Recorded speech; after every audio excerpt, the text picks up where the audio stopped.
अगर आपको बीजेपी, आम आदमी पार्टी और कांग्रेस पार्टी नहीं पसंद है, तो आपके लिए एक नई पार्टी आ गई है, सीजेपी, कॉकरोच जनता पार्टी। और इस पार्टी को ज्वाइन करने का क्राइटेरिया है, आप अनएम्प्लॉयड होने चाहिए, आप लेजी होने चाहिए, आप सोशल मीडिया पे एक्टिव होने चाहिए and you should have the ability to rank professional. दरअसल हमारे chief justice of India Suryakant ji जो हैं, उन्होंने यंगस्टर्स को कॉकरोचेस के साथ कंपेयर कर दिया था और उसके बाद रातों रात एक ऐसी पार्टी बनी जिसको नाम मिला कॉकरोच जनता पार्टी।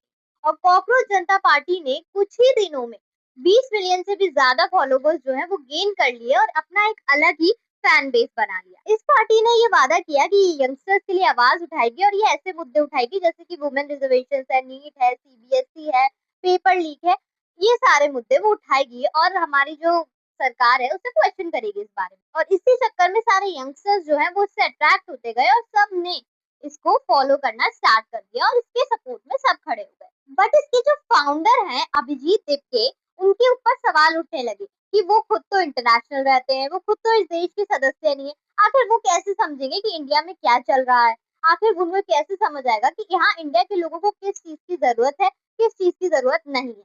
और फिर अभिजीत दिपके के पुराने ट्वीट्स बाहर आने लगे जिसमें वो आम आदमी पार्टी का सपोर्ट कर रहे हैं और आम आदमी पार्टी के पर्सनल एडवाइजर बने हुए हैं। लेकिन हाँ, उन्होंने ये एक्सेप्ट किया चीज कि मैंने वो ट्वीट्स डिलीट नहीं करे क्योंकि मैं पहले किसी का सपोर्ट करता था, क्योंकि मुझे उनकी हेल्थ और एजुकेशन पॉलिसी पसंद थी। बट मैं फिलहाल किसी पार्टी के संपर्क में नहीं। उसके बाद जब इस पार्टी के बीजेपी से भी ज्यादा फॉलोवर्स हो गए तो इसके जो फाउंडर है अभिजीत दिपके, उन्होंने ये बोला कि हमारा सबसे पहला टारगेट है बीजेपी, हमें बीजेपी के जितने भी फॉलोवर्स हैं उसे कम करना है। इस पार्टी ने पहले बोला कि हम न्यूट्रल हैं, हम किसी भी पार्टी के सपोर्ट में नहीं है, हम सिर्फ यंगस्टर्स की आवाज उठाएंगे। और उसके बाद इसने अचानक बोला कि आप सबको बीजेपी को अनफॉलो करना होगा। क्या यही एक न्यूट्रल पार्टी होती है?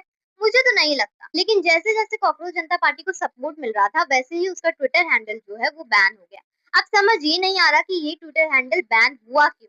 उन्होंने कुछ भी खिलाफ नहीं बोला था, उन्होंने कोई भी इलीगल काम नहीं किया था, वो किसी पार्टी के खिलाफ भी नहीं गए थे। तो आखिर ये कैसा डर है कि उनका ट्विटर हैंडल बैन करवाना पड़ा और उनकी आवाज दबाने की कोशिश करनी पड़ रही है। और उसके बाद सूर्यकांत जी ने अपना स्टेटमेंट जो है उसे क्लैरिफाई करते हुए ये भी बोला कि मुझे अपने यूथ पे बहुत गर्व है, मैं वो उन लोगों के लिए कह रहा था जिनके पास फेक डिग्रीज है। बट क्या सरकार को ये डर है कि कहीं नेपाल और बांग्लादेश जैसे जेनजी मूवमेंट्स इंडिया में भी शुरू ना हो जाए, कहीं जेनजी अपने लिए ही खड़ा होना ना सीख जाए। कॉकरोच जनता पार्टी कोशिश कर रही थी कि वो मीम्स के जरिए मजाकिया अंदाज में जो यंगस्टर्स है उनके मुद्दे उठाएंगे और उनके लिए लड़ेंगे। बट उससे पहले ही उनका काम बैन हो गया।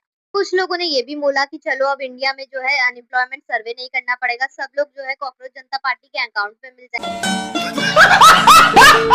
और कुछ लोगों ने ये भी बोला कि ये सिर्फ बीजेपी के खिलाफ एक पार्टी बनी है और ये बीजेपी को अपोज करना चाहती है, बीजेपी को डाउन करना चाहती है, कॉकरोच जनता पार्टी। लेकिन कॉकरोच के बारे में ना एक अच्छी चीज है कि उसको कितना ही क्रश कर दिया जाए वो कैसे ना कैसे सरवाइव कर ही लेता है। अभिजीत तिपके ने ये भी बोला कि अगर आप एक कंट्री को, एक सिस्टम को गटर बनाते जाओगे तो वहां से कॉकरोच ही पैदा हो। आपका इस पार्टी के बारे में क्या ओपिनियन है और क्या आप भी इस पार्टी का हिस्सा हो? मुझे कमेंट सेक्शन में जरूर बताओ। और अगर यहाँ तक वीडियो देखने आए हो तो चैनल को सब्सक्राइब करके जाना और एक लाइक तो बनता है।